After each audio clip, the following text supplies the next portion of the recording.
தன் கைவிட்டு போகிற பூவினை எண்ணி காம்புகள் அழுத சோகத்தை சொல்ல வார்த்தை கிடையாதுதான்.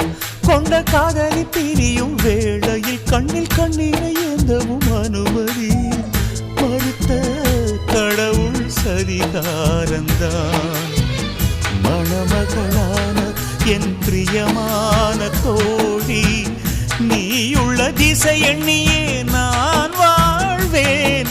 உயிர் தேடும் இளம் பூவே இந்த வைபோகமே, சிலையை தாலாட்டவா? சொல்லத்தான் நினைக்கிறேன், சொல்லாமல் தவிக்கிறேன், மனதெங்கும் காயங்களாய். கல்லடிகள் தாங்கிய கள்ளிச்செடி போலவே அழுகி